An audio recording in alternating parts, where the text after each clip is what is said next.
औज़ुबिल्लाहिमिनश्शैतानिर्रजीम बिस्मिल्लाहिर्रहमानिर्रहीम। Question number 4 chapter का नाम है debentures bounds and term finance certificate. तो क्वेश्चन नंबर 4 में हमारे पास कोलेट्रल सिक्योरिटी के बारे में टॉपिक बात डिस्कस की गई है। तो लिखा हुआ है कि Z limited company has 12% debenture of rupees 6 lakh outstanding. Z limited company के इस वक्त मार्केट में 12% डिबेंचर 6 लाख रुपए के आउटस्टैंडिंग है, जो हमने इशू कर चुके हैं पहले। आउटस्टैंडिंग है 1 जनवरी 2017 के डेट को।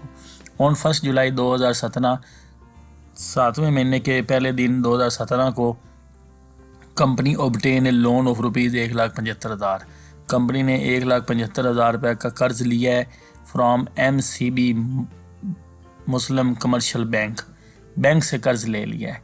कंपनी ने बैंक से कर्ज लिया है 1,75,000 रुपये, ठीक है। For which the company placed with the bank, जिसके बदले में कंपनी ने बैंक को कुछ मुतबादल चीज़ दी है, मुतबादला किया है debentures of rupees 2 lakh as collateral security.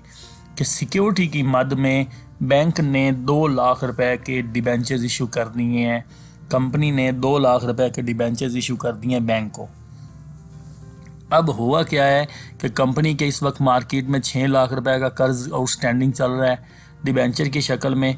Company ने मज़ीद कर्ज ले लिया है बैंक से 1,75,000, जिसके बदले में सिक्योरिटी जमा करवाई है 2 लाख रुपए की।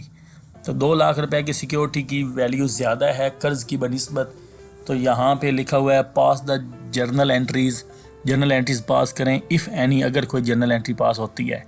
Also show how the debentures and bank loan will appear in the companies balance sheet. और आप बताएं कि इस वक्त कंपनी की बैलेंस शीट में लोन और डिबेंचर्स किस तरह इशू किए अपीयर करेंगे, शो करेंगे। तो हमारे पास कलेक्टर सिक्योरिटी के हवाले से 2 मेथड है। तो सबसे पहले हम देखते हैं क्वेश्चन नंबर 4 मेथड नंबर 1। तो हम लिखेंगे फर्स्ट मेथड में कहा गया है कि no journal entry will be pass for the इशूंस of debenture as collateral security. कि डिबेंचर्स को जब कोलेट्रल सिक्योरिटी के मद में इशू करेंगे तो उसकी कोई जर्नल एंट्री पास नहीं होगी। Only the entry for the bank loan will be appear. सिर्फ अगर आपने जर्नल एंट्री पास करनी है तो बैंक लोन की एंट्री पास करेंगे। मेथड नंबर 1 बताता है कि कोलेट्रल सिक्योरिटी की मद में जब आप कंपनी बैंक से कर्ज लेगी तो कोलेट्रल सिक्योरिटी की मद में उसकी कोई जर्नल एंट्री पास नहीं होगी। सिर्फ और सिर्फ एक लोन की एंट्री पास करेंगे कि कंपनी ने बैंक से लोन लिया है। तो सबसे पहले हम जर्नल का फॉर्मेट बनाएंगे। In the book of company Z company limited, ये हम लिखेंगे date detail LF amount debit amount credit का जर्नल का फॉर्मेट बना हुआ है। तो हम सबसे पहले सिर्फ एक लोन की एंट्री पास करेंगे। तो लोन की एंट्री क्या होगी, बैंक से पैसे हमें मिले हैं तो कंपनी लिखेगी बैंक अकाउंट डेबिट करेगी, बैंक में पैसे आए हैं और किस मद में आए हैं, लाइबिलिटी की मद में आए हैं, कर्जे की मद में आए हैं, तो वो लाइबिलिटी क्रेडिट होगी। तो हमारे पास जनरल एंट्री पास होगी bank account to bank loan account. तो 1,75,000 रुपये का कर्ज कंपनी ने लिया है, 1,75,000 रुपये।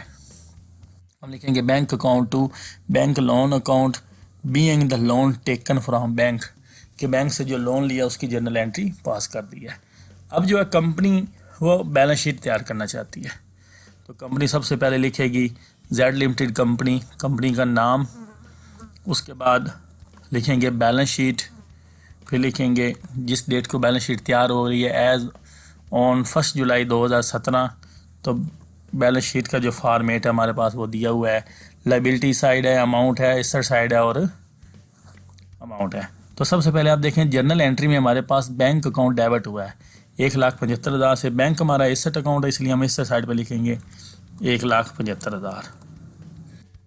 तो हम दूसरी साइड पे लिखेंगे बैंक लोन, हमारे पास 1,75,000 से जो लाइबिलिटी शो हो रही है हमारे पास है बैंक लोन। और इस बैंक लोन की डिटेल भी लिखेंगे कि हमने जो बैंक लोन लिया 1,75,000 लिखा हुआ है secured against debenture of rupees 2 lakh given as a collateral security. इस 1,75,000 के बदले में बैंक ने 2 लाख रुपए के debenture as a collateral security जमा करवाए हुए हैं। ये बात यहाँ पे लिखी हुई है कि on 1 July the company obtain a loan of 1,75,000 from MCB bank which the company placed with bank debenture of 2 lakh रुपए एज ए कोलेट्रल सिक्योरिटी। ठीक है, तो जो कि चूँकि डाटा में दिया गया इसमें एक ओल्ड लाइबिलिटी भी शो हो रही है 12% debenture of rupees 6 lakh outstanding. तो 6 लाख रुपए के आपके डिबेंचर्स भी आउटस्टैंडिंग इस वक्त मार्केट में चल रहे हैं। हम लिखेंगे 12% डिबेंचर अकाउंट 6 लाख रुपए और इसकी डिटेल भी लिखेंगे।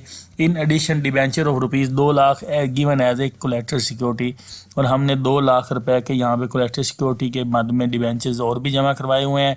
लिहाजा ये बैलेंस शीट आपकी तैयार हो जाएगी मेथड नंबर 1 के तहत। नेक्स्ट हम देखते हैं कि मेथड नंबर 2 में हम इस सवाल को कैसे हल करेंगे। जी अब हम शुरू करेंगे मेथड नंबर 2। इस मेथड नंबर 2 में हम सबसे पहले लिखेंगे सेकंड मेथड। तो सेकंड मेथड में हमारे पास जो क्वेश्चन हल होगा वो कुछ इस तरह होगा कि डायरेक्ट ही आप जर्नल का फॉर्मेट बनाएंगे। In the book of company Z company limited date detail LF amount debit और अमाउंट क्रेडिट, ये कॉलम बन जाएंगे। तो ये जर्नल का फॉर्मेट बनेगा। तो सेम सबसे पहले हम एंट्री करेंगे, कंपनी ने बैंक से लोन लिया, bank account to bank loan 1,75,000 से बैंक अकाउंट डेबिट हो जाएगा और 1,75,000 से बैंक लोन क्रेडिट हो जाएगा। ठीक है, तो ये सेम वही एंट्री है जो मेथड 1 में की गई है, bank account to bank loan account being the loan taken from the bank. दूसरे मेथड में हमारे पास एक हम अपने पास से एंट्री करेंगे debenture suspense account to 12% debenture account. तो कितने की सिक्योरिटी आपने जमा करवाई, उस सिक्योरिटी को अपने पास शो करने के लिए 2 लाख रुपए से हम जर्नल एंट्री करेंगे। ठीक है, तो वो एंट्री होगी debenture suspense account to 12% debenture issues of 2 lakh rupees as collateral security for the loan of rupees 1,75,000।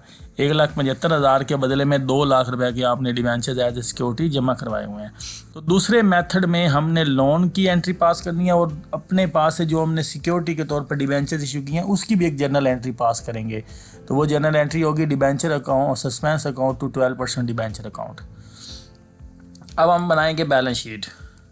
तो बैलेंस शीट में सबसे पहले लिखेंगे नेम ऑफ कंपनी, फिर लिखेंगे बैलेंस शीट, फिर लिखेंगे जिस डेट को बैलेंस शीट बनाएगी और उसकी मुंदरजात लिखेंगे। ठीक है, लाइबिलिटी साइड है, अमाउंट है, एसेट है और अमाउंट है। ठीक है, तो सबसे पहले पहली जनरल एंट्री में बैंक अकाउंट डेबिट हुआ है। बैंक अकाउंट आपका डेबिट 1,75,000 से हुआ है और 1,75,000 बैंक अकाउंट आपका एसेट है। तो हम एसेट साइड पे लिखेंगे 1,75,000 बैंक अकाउंट। ठीक है, दूसरा आपके पास जो है वो बैंक लोन क्रेडिट हुआ है जो कि लाइबिलिटी साइड पे आएगा।